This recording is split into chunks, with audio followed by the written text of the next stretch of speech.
The lights went out at 11:47 p.m. on a Thursday in February.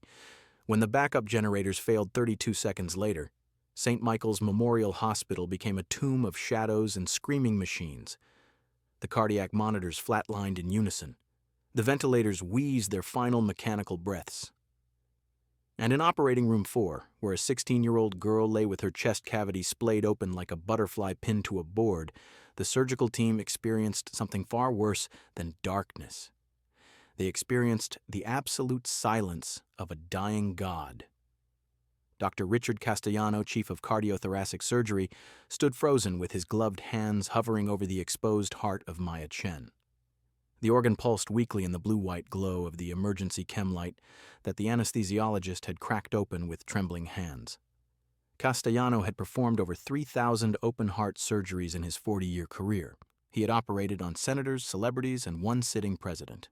He had never, in all those decades, experienced a total system failure during an active procedure. His hands wouldn't move.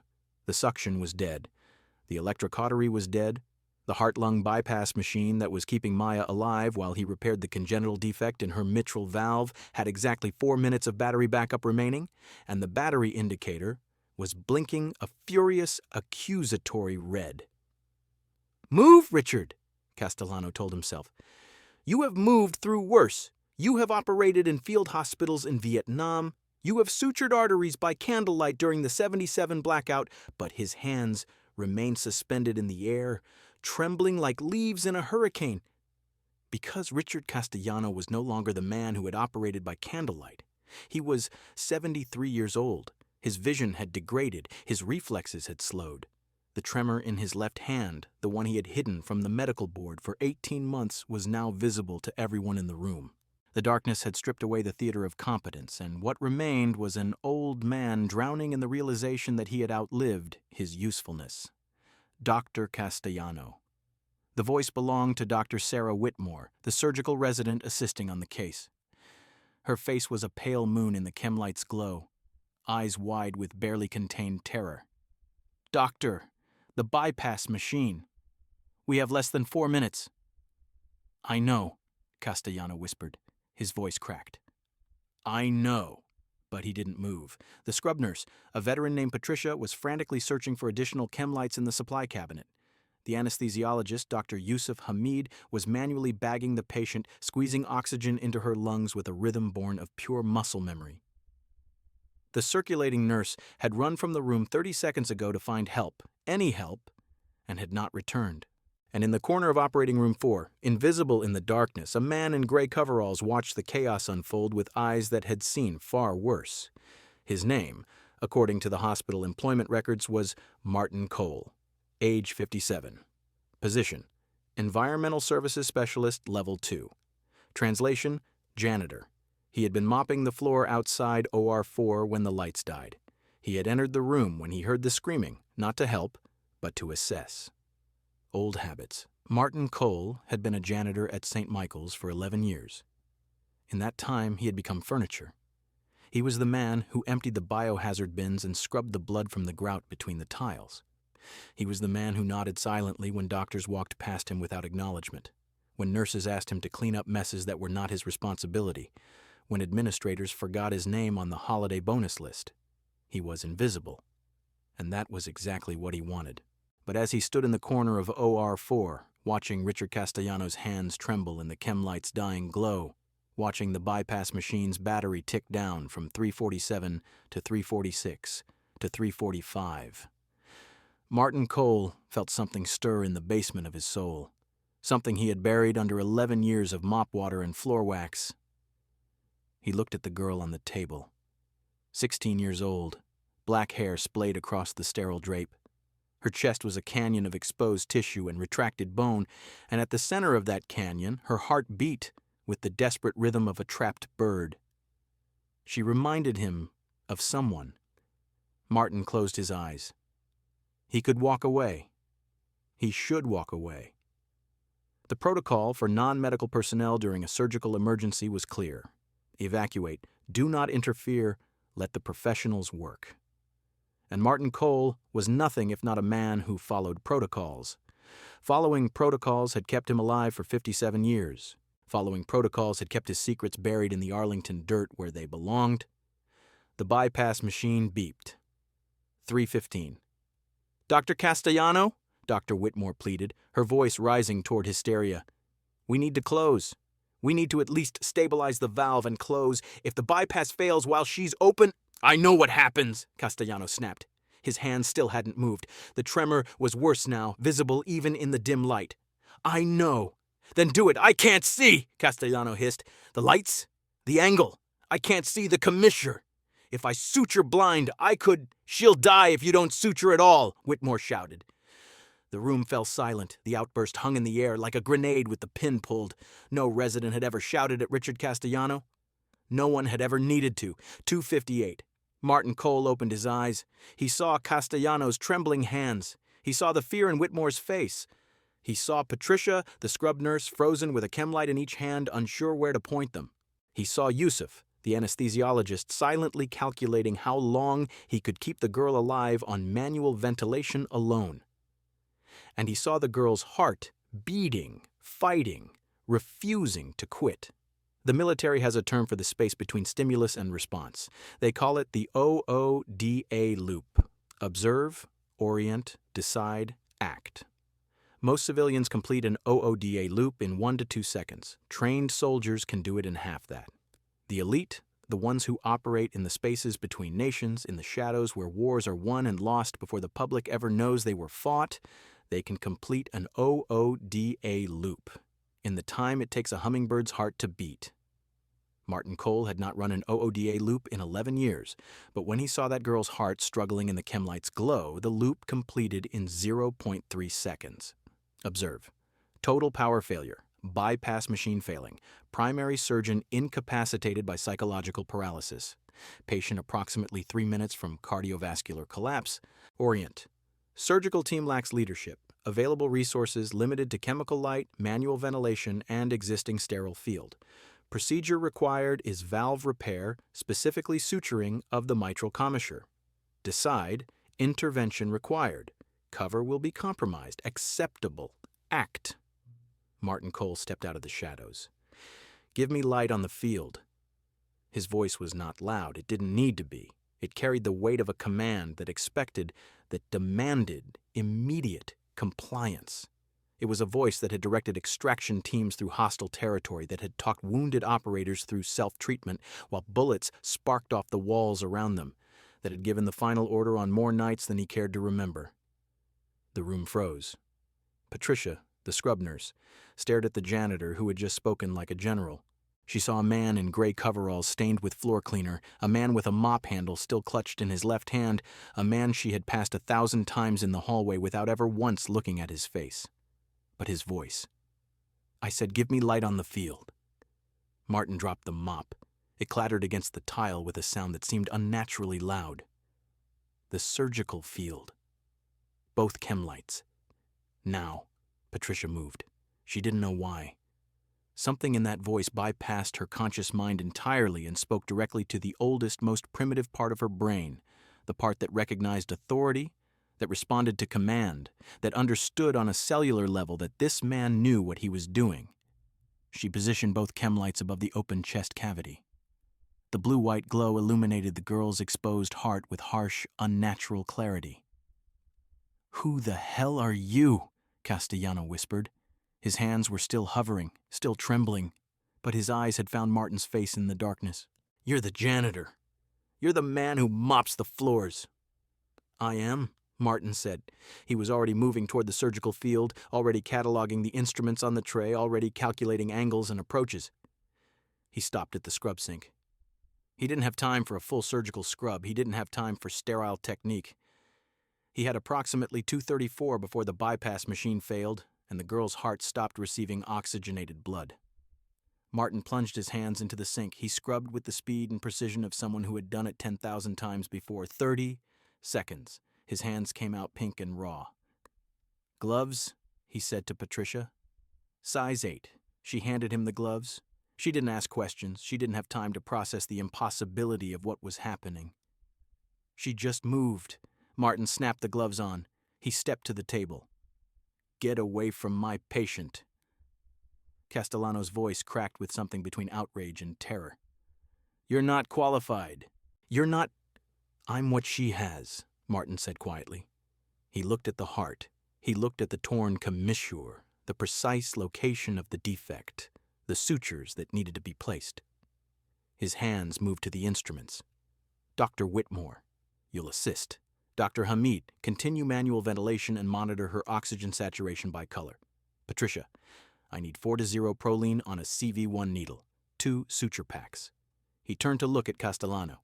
The old surgeon's eyes were wide, his mouth open, his hands still trembling in the air. "Doctor," Martin said, and there was something almost gentle in his voice, "you saved 3,000 lives in this room. You can watch me try to save one more." Castellano didn't move, he didn't step aside, but he lowered his hands. Martin picked up the needle driver. The instrument fit into his palm like an old friend, like a lover he had abandoned but never forgotten. The muscle memory was still there, buried under 11 years of mop handles and floor buffers, but present, waiting, ready. 201 on the bypass machine. "Light," Martin commanded. "Angle at 30 degrees left." Patricia adjusted. The commissure came into sharp relief. Martin's hands descended into the chest cavity. In the years that followed, the surgical team of OR4 would struggle to describe what they witnessed in those next 97 seconds. They would use words like impossible and inhuman and beautiful, but none of those words would capture the reality of watching Martin Cole's hands work. The tremor that plagued Richard Castellano did not exist in Martin's fingers. His movements were liquid, precise, economical. There was no wasted motion, no hesitation, no moment where he paused to consider his next step. He sutured the torn commissure with a speed that made Dr. Whitmore, who had trained under the best surgeons in the country, feel like a first-year medical student. He placed 12 sutures in 41 seconds. Each one was perfect. "Bypass at 30 seconds, Dr. Hamid called out, his voice steady despite the impossibility of what he was watching. "I need one more pass," Martin said. His voice was calm, almost meditative. The last suture seated with a tiny click. Suction. There was no suction. The power was still out. Martin reached for a sterile sponge. He absorbed the pooling blood manually, clearing his field of vision. He inspected the repair. The commissure was closed. The valve was functional. The repair was, by any objective measure, flawless. 15 seconds, Hamid called. Martin looked at the heart. It was beating stronger now, the rhythm steadying as the repair took hold. But the bypass machine was dying, and when it died, the heart would need to take over full circulation. The heart that had been stopped and restarted, that had endured the trauma of open surgery, that belonged to a 16-year-old girl who deserved to wake up and live her life. Martin closed his eyes. He had not prayed in 11 years. He had stopped believing in anything that might answer prayers after Kabul, after the hospital, after the 37 children whose faces still visited him in the night. But standing there, with his hands inside a girl's chest and the bypass machine counting down to 0, Martin Cole found himself speaking to something, anything, that might be listening. Let her live. Not for me, for her. 5 seconds. 4, 3, 2, 1. The bypass machine flatlined. For 3 seconds, the world held its breath. And then Maya Chen's heart began to beat on its own. The rhythm was strong. It was steady. It was the most beautiful sound anyone in that room had ever heard. "She's stable," Hamid breathed. "Oxygen saturation holding at 96%. She's stable. Doctor." Whitmore let out a sound that was half laugh, half sob. Patricia crossed herself, something she hadn't done since her grandmother's funeral. Richard Castellano stood frozen at the edge of the surgical field, staring at the janitor who had just performed a cardiac procedure that most surgeons would have botched even with full power and a complete team. Martin stepped back from the table. His hands were bloody. His gray coveralls were splashed with biological matter. But his face was calm, almost peaceful, as if he had just completed a particularly satisfying shift of mopping floors. "She'll need to be closed," Martin said quietly. "Dr. Whitmore, you can handle the chest closure. Standard technique. Take your time. The hard part is done." He stripped off his gloves. He turned toward the door. "Wait." The voice belonged to Castellano. Martin stopped. He didn't turn around. "Who are you?" It wasn't a question, it was a demand. The demand of a man whose entire understanding of the world had just been shattered, who needed answers the way a drowning man needs air. Martin was silent for a long moment. Then he turned. He looked at Castellano, and for the first time, the old surgeon saw something in those gray eyes, something ancient, something that had seen the very worst that humanity was capable of and had somehow continued to put one foot in front of the other anyway. "I'm the janitor," Martin said. "I'm the man who mops your floors." He walked out of operating room 4. The darkness swallowed him whole. 47 minutes later, the power came back on. The hospital exploded into activity. Emergency protocols were activated. Patients were assessed. The operating rooms were inventoried for any procedures that had been interrupted by the blackout. When the administrators reached OR4, they found Dr. Sarah Whitmore completing the chest closure on Maya Chen. They found Yusuf Hamid carefully monitoring her vital signs. They found Patricia organizing the instrument trays with hands that wouldn't stop shaking. And they found Dr. Richard Castellano sitting in the corner of the room, staring at nothing. Dr. Castellano, the hospital's chief medical officer, Dr. Amanda Wright, crouched beside him. Her face was etched with concern. "Richard, are you all right? We need a full report on what happened during the blackout. Dr. Hamid says there was a complication with the bypass machine." Castellano didn't respond immediately. His eyes were fixed on some point in the middle distance, replaying the events of the past hour on an endless loop. "There was a complication," he said finally. His voice was hoarse, distant. "The bypass failed. The patient should have died, but she didn't. The girl is stable." Dr. Whitmore completed the closure. Wright's eyes narrowed. "Richard, what happened in here?" Castellano laughed. It was a hollow sound devoid of humor. "A janitor happened," he said. I'm sorry?" "Martin Cole." Castellano looked up at Wright. His eyes were red, haunted. "The man who mops the floors of the surgical wing. He walked into this room during a complete system failure, scrubbed in without sterile protocol, and performed a mitral valve repair in 97 seconds. 97 seconds, Amanda. It would have taken me 20 minutes on a good day with full power and a complete team. He did it with 2 chem lights and a dying bypass machine." Wright stared at him. She opened her mouth to speak, closed it, opened it again. "Richard, that's impossible. I know. Environmental services staff aren't trained in... I know, then how... I don't know." Castellano stood up. His legs were unsteady, but his voice had regained some of its former authority. "But I know what I saw. I know what everyone in this room saw, and I know that girl is alive because a man in gray coveralls picked up a needle driver like he was born holding one." Wright was silent for a long moment. Then she reached for the phone on the wall. "Get me security," she said, "and pull the employment file for Martin Cole Environmental Services. I want everything we have on him. I want to know where he came from, who hired him, and what he was doing before he started mopping floors." She looked at Castellano. "If what you're telling me is true," she said quietly, "then we have someone very interesting working in this hospital." "You have no idea," Castellano whispered. "You have no idea." Martin Cole sat in the basement janitor's locker room staring at his hands. They were clean now. He had scrubbed them for 11 minutes, long past the point where any biological matter could have remained, but he couldn't seem to stop. The feel of the needle driver in his palm, the give of tissue under the suture, the rhythm of the repair as natural as breathing. He had sworn he would never do this again. After Kabul, after the field hospital that the militants had overrun while he was in the middle of a triple amputation, after he had been forced to choose between saving his patients and saving himself, after he had made the choice that any rational person would have made, and then spent the next 11 years trying to drink himself to death because rationality had nothing to do with the faces of those he had left behind. He had buried that life. He had buried the man who had been Major Thomas Mercer, chief trauma surgeon, attached to the 75th Ranger Regiment, a man who had operated on soldiers and civilians alike in every hellhole the global war on terror had created.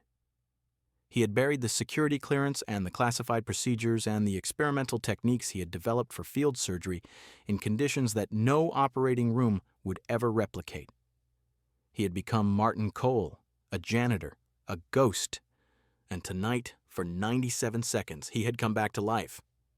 His phone buzzed. Martin looked at the screen. Unknown number. He let it ring. It buzzed again. He answered. "Hello, Thomas?" The voice on the other end was smooth, cultured, familiar, a voice from another lifetime. Martin closed his eyes. "That's not my name anymore," he said. The person on the other end laughed softly. "You can change your name. You can mop floors. You can pretend to be invisible, but you cannot change what you are." I watched the hospital security feed.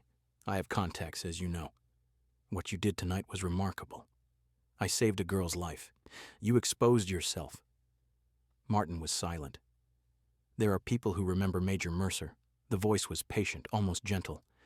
People who would very much like to know what happened to him after Kabul. People who have spent 11 years looking for a ghost. What you did tonight is going to create ripples, Thomas. Ripples attract attention, and attention in our world tends to be fatal. What do you want? The same thing I've always wanted. The voice paused. "I want you to come home." Martin laughed. It was a bitter sound, rusted from disuse. "There is no home. There's only the work, and I left the work in a field hospital in Afghanistan with the bodies of 37 civilians. You did what you had to do. I ran. You survived." "There's a difference." Martin said nothing.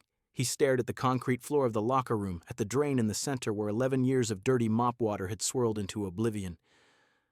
"The world is changing, Thomas." The voice grew serious. "The skills you have, the things you know how to do, they're needed, not by the military, not by the government, by people who exist in the spaces between, people like us. I'm a janitor. You're a surgeon." The voice hardened. "You're one of the most skilled trauma surgeons who ever lived, and tonight you proved that you still are. So stop running, stop hiding, and come help us save the people who need saving." Martin was quiet for a long time, then he said, "The girl, Maya Chen, she's going to live, because of you. I didn't do it for you. I didn't do it for whatever organization you're recruiting for. I did it because she was dying and I could help." The voice was silent. Martin hung up the phone. He sat in the locker room for another hour, listening to the hospital hum above him. The power was back on. The machines were running. The patients were stable. And somewhere in the surgical wing, a 16-year-old girl was breathing on her own, her heart beating strong and steady because a janitor had remembered how to be something more. 3 days later, Maya Chen opened her eyes. Her mother was there, weeping with relief. Her father was there, clutching her hand like he was afraid she would disappear. Dr. Whitmore was there, explaining the surgery, explaining the recovery process, explaining everything except the one thing that actually mattered. Maya listened. She nodded. She squeezed her parents' hands. And when the room was finally empty, when the nurses had finished their rounds and the doctors had moved on to other patients, Maya turned her head toward the window. She saw a man in gray coveralls on the grounds below. He was pushing a cart of cleaning supplies toward the maintenance entrance. He moved slowly, deliberately, like a man who had all the time in the world. Maya didn't know his name. She didn't know what he had done. She didn't know that she was alive because a ghost had remembered how to heal. But as she watched him disappear into the building, she felt something, a warmth in her chest, a sense of profound, inexplicable gratitude. "Thank you," she whispered to the empty room. Far below, Martin Cole stopped walking. He turned for just a moment and looked up at the window of the ICU. Then he continued on his way, disappearing into the shadows of St. Michael's Memorial Hospital, invisible once more, but no longer forgotten. Lundi. The investigation into the events of the blackout began the following Monday. Dr. Amanda Wright, chief medical officer, had spent the weekend reviewing security footage, pulling employment records, and making discreet inquiries to her contacts in the medical community. What she had found was, to put it mildly, disturbing. Martin Cole's employment file was remarkably thin. He had been hired 11 years ago by a previous HR director who had since retired to Florida. His background check had been perfunctory at best. His references were untraceable numbers that now led to disconnected lines or generic voicemails. His social security number was valid but had been issued in Montana to a man who had died in a car accident in 1987. Martin Cole, environmental services specialist, did not exist. But Dr. Amanda Wright knew someone who did. She sat in her office, staring at the photograph on her computer screen. It was an old military portrait, faded and grainy, pulled from a declassified archive that her brother at the Pentagon had grudgingly provided. The man in the photograph was younger, leaner, with close-cropped hair and eyes that had not yet learned the weight of impossible choices. But it was him. The same jawline, the same quiet intensity, the same hands that she had watched via security footage perform a miracle in 97 seconds. Major Thomas Mercer, she read aloud from the file. Chief Trauma Surgeon, 75th Ranger Regiment, Silver Star. 2 Purple Hearts. Recipient of the Distinguished Service Medal for Actions in Korengal Valley, 2007. Officially listed as killed in action during the attack on Forward Operating Base Eagle, Afghanistan, 2013. She scrolled down. Unofficially, the file continued, believed to be among the survivors of the Eagle Massacre. Current whereabouts unknown. Subject of ongoing low-priority search by military intelligence. Wright leaned back in her chair. The man who had saved Maya Chen's life was not a janitor. He was a war hero, a ghost. And for 11 years, he had been hiding in the basement of her hospital, pushing a mop. There was a knock at her door. "Come in." The door opened. It was Security Chief Marcus Webb, a former Marine who ran the hospital's protection services with the same efficiency he had once applied to guarding embassy compounds in hostile territory. "Dr. Wright," he said. "We found him." "Where?" "Boiler room. B. He's been living there. There's a cot, some personal effects, books, mostly, medical texts." Wright stood up. "Take me to him." The boiler room was in the deepest part of the hospital's basement, a place where the pipes groaned and the concrete sweated and the fluorescent lights buzzed with a frequency that made your teeth ache. It was the kind of place that people forgot existed until something broke. Martin Cole had not forgotten. He was sitting on his cot when Wright and Webb arrived. He didn't look surprised to see them. He looked tired, resigned, like a man who had been waiting for this moment for 11 years and was almost relieved that it had finally come. "Major Mercer," Wright said. Martin didn't correct her. "I read your file," she continued, "or what's left of it. Most of it is redacted, but I know enough. I know what you did in that operating room. I know who you are." Martin was silent. "What I don't know," Wright said, "is why. Why here? Why a janitor? Why hide your skills when you could be saving lives in any hospital in the country?" Martin looked at his hands, the same hands that had trembled for months after Kabul, the same hands that had finally steadied after years of pushing mops and scrubbing floors. "Because I killed them," he said quietly. "Killed who?" Martin looked up. His eyes were ancient, haunted. "Forward Operating Base Eagle. 2013. The militants overran the perimeter while I was in the middle of surgery. 37 civilians were in the triage tent waiting for treatment. Women, children, local villagers who had trusted us to protect them." He paused. "I had a choice. Stay and die with them, or run and live with what I had done. I ran. I left them to die because some part of me, some cowardly animal part of me, wanted to survive." Wright said nothing. "I came home and I discovered that I couldn't be a surgeon anymore. Every time I picked up a scalpel, I saw their faces. Every time I tried to save a life, I remembered the ones I hadn't saved. So I stopped. I buried Thomas Mercer and became Martin Cole, and I found a job where no one would ever look at me, where no one would ever expect anything from me, where I could exist without the weight of being someone who was supposed to help." "And then the lights went out," Webb said quietly. Martin nodded. "And then the lights went out, and there was a girl on a table with her heart open. And for 97 seconds, I remembered what it felt like to be useful." Wright pulled up a chair. She sat down across from him, her eyes searching his face. "Major Mercer, Thomas. What happened at Eagle wasn't your fault. The base was overrun by a force that outnumbered the defenders 10-1. The commanding officer made the call to evacuate medical personnel. You followed orders." "I know," Martin said. "But knowing doesn't change feeling. It doesn't bring back the dead. No, it doesn't." Wright leaned forward. "But neither does mopping floors." Martin was silent. "I've been the chief medical officer of this hospital for 15 years. Wright continued. I have seen doctors burn out, break down, and walk away from medicine. I have seen the best surgeons in the world lose their nerve after a single bad outcome. What happened to you is not unique. It's not even unusual. It's the cost of caring in a profession that demands more than any human being should be able to give. She paused. But here's what I also know. I know that Maya Chen is alive because you walked into that operating room. I know that your hands are still the most skilled I've ever seen. And I've seen a lot of hands, and I know that there are people in this hospital right now who need someone like you. Martin shook his head.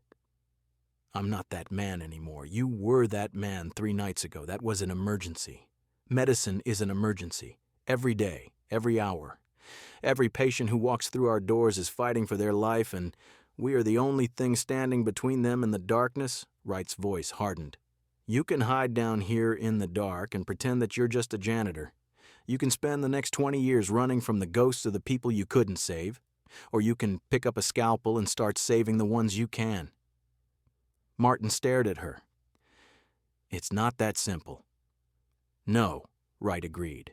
It's not, but nothing worth doing ever is. She stood up.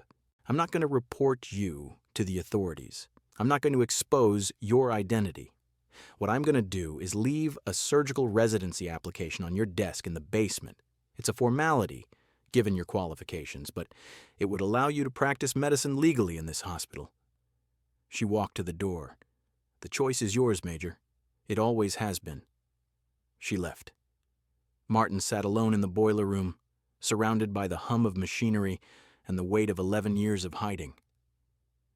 He looked at his hands. They were steady. 2 weeks later, Dr. Thomas Mercer walked into the surgical wing of St. Michael's Memorial Hospital. He wore the white coat of an attending physician. His badge identified him as a trauma surgeon. His hands, as he approached the operating table, did not tremble.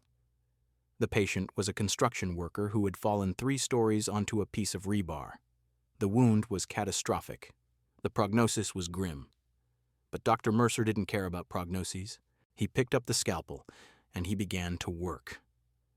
Somewhere in the hospital, in a room on the 3rd floor, Maya Chen was doing her physical therapy exercises. She was getting stronger every day. Soon she would go home. Soon she would return to school, to her friends, to the life that had almost been taken from her. She didn't know the name of the man who had saved her. She didn't know his story, his pain, his 11 years of hiding in the dark. But every night, before she fell asleep, she whispered the same 2 words into the silence of her hospital room. Thank you. And somewhere in the surgical wing, a man who had learned to be a ghost was slowly, painfully, learning to be human again. True strength, it turns out, isn't about how loud you roar when you're winning. It's about having the courage to pick up the tools you swore you'd never touch again and using them to fight for someone who can't fight for themselves. The world is full of invisible heroes, janitors, bus drivers, cashiers, quiet people who move through our lives without acknowledgement, carrying secrets we will never know. So the next time you pass someone in a gray uniform, someone mopping a floor or emptying a trash can, take a moment to really look at them. You might be looking at a legend. And if you're lucky, very lucky, you might be looking at the person who saves your life.